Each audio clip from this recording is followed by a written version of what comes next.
What's going on? My name is Brian and welcome to my channel. In my channel I post a lot of DIY projects related to the hobby and fish keeping in general. If you like what I'm doing, hit that subscribe button and stay tuned. So when it comes to bettas, a lot of times they're the ones that's responsible for getting a lot of people into the hobby. Maybe because parents buy bettas for their kids because they come in little cups. I'll show you what they look like.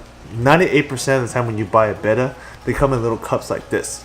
You'll see them displayed at Petco or PetSmart, and they're in these little cups.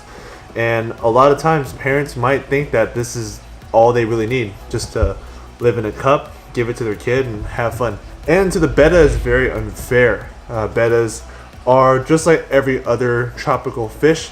It just so happens that they're being sold in these little cups and people think that this is all they need. But the fact of the matter is, bettas are tropical fish. They need heaters. They need filters just like any other fish. And to be more technical about it, there's no fish that can fit into a cup for the rest of its life. Bettas are just like any other fish and they pretty much require just as much as any other tropical fish does. The reason why I'm bringing this up is because bettas don't really need a huge tank. They just need clean water. So bigger tank usually means cleaner water. But I've actually come up with a solution for me to keep my betta nice and healthy. So just to keep it fair, if you're running a tank with only one filter and that's your standalone tank, a 10 gallon should be okay for a betta. Try to steer away from super powerful hang-on back filters, which is usually what you're using for a 10 gallon. You won't be really plumbing it with the sump or anything. So just lean towards kind of the weaker side of the hang-on backs and try to steer away from the high flow, because high flowing filters will mess up the betta and they'll have a hard time swimming. Bettas come from an area that don't really have too much flow. They come from rice paddies. The water is pretty much still. But with that being said, the water is very, very clean. So that's why a lot of people say get a bigger tank for bettas and take them out of the cup, which is very true. So I actually came up with a different way to keep my bettas, and I've been keeping them like this for a very long time. So instead of dedicating a huge tank to a betta, I usually have barrack systems that kind of intertwine with a bigger tank. You'll see a lot of these breeder boxes that you can get. Like for example, my big tank here, I actually have a betta in the back. I'll show you guys later what I've done. In the past, I've used Marina breeder boxes. These are the ones that look like hang-on boxes, but they're powered by air pump or water pump. Pretty much drawing in clean water from the big tank, and then it cycles in the betta container and then flows back out to the big tank.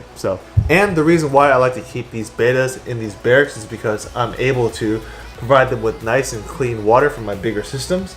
And at the same time, I can keep an eye out on them and they're not really in a huge tank where they can get lost or the filter will mess up their fins. So let me go ahead and show you guys what I've done with my new betta system, my betta barrack, and show you how she's living. Yes, I said she, I didn't buy a male, I actually bought a female. But you'll definitely see why I did. So this is my new betta tank. I currently have it on top of my Pyros tank, the 100 and something gallon in the garage. And I have it here because of one simple reason. I'm actually plumbing water from the Pyros tank to flow inside of the betta tank and then flow back out with that drain plug. So let me show you guys what I did to set this up. So before we start, let's go ahead and take some time to admire this female betta that I just picked up. I would usually go for male bettas, but this one kind of stood out to me, and this is the main reason why I picked her up. I've seen her at the pet store for a long time, maybe about 3 or 4 days. No one picked her up. She looks really healthy and she's a very beautiful half-moon female betta. She has full fins. Maybe I'll be able to use her for a breeder in the future, but at this point I wanted to pick up a small betta, a young betta, and then basically grow them out until I find a mate for her. Just a normal half-moon. See that her fins are very high quality. She's very, very young. Kind of small. Looks to be enjoying her tank, and there's definitely a lot of room for her to swim around. Until she grows older, then I might have to build her something bigger. So what we currently have here is a baseball display that's kind of flipped upside down. Got this at Daiso. I'm not too sure if my viewers have that where they're from, but it's basically a Japanese dollar store, and they have this kind of baseball display case. Flipped it upside down and pretty much turned it into a tank. So this is how the water gets into the container. This piece is what you'll find in the Marina Breeder boxes. My original Marina Breeder box is very scratched up, so I went ahead and tossed that. But I kept this riser tube. and I'm basically using it with this now. How it works is it's connected to an air stone that's pretty much on the right side of my tank, collects bubbles, the bubbles push the water up. So that's how water gets into the tank, but going back to the other side is where it gets kind of technical. So as you may know, I like running sumps for my tanks. Pretty much all my acrylic tanks in the garage are drilled for a sump, and I like using sumps for various reasons, but I pretty much use the same technique to drill this bulkhead into this container. It was kind of hard for me to find a bulkhead of this size, so I went ahead and went to Home Depot and got some hydroponic supplies and pretty much used that to tap into this tank. The difference between this bulkhead and the bulkhead that I'm using for my 125 is that I'm actually using way more O-rings than expected, just because it's on the top of my tank and it's not really building too much pressure. I wanted the little extra security.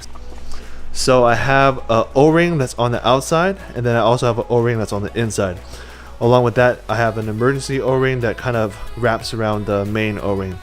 So that's a total of 3 O-rings, whereas a normal bulkhead will only use 1, which goes on the inside. So just to explain the process of this bulkhead, it's a 1/2 inch thread to a 90-degree barb for a hose, and I pretty much connected it to this old Eheim hose that I had, and then it goes back into the tank. Being that this airline is pretty much ran off of the same air pump that I'm using for the big tank anyways, this little contraption doesn't use extra energy at all. It just takes some of the bubbles and pushes water up into the container, and it goes back out. So this will pretty much provide the Betta with fresh and warm water for it to thrive in.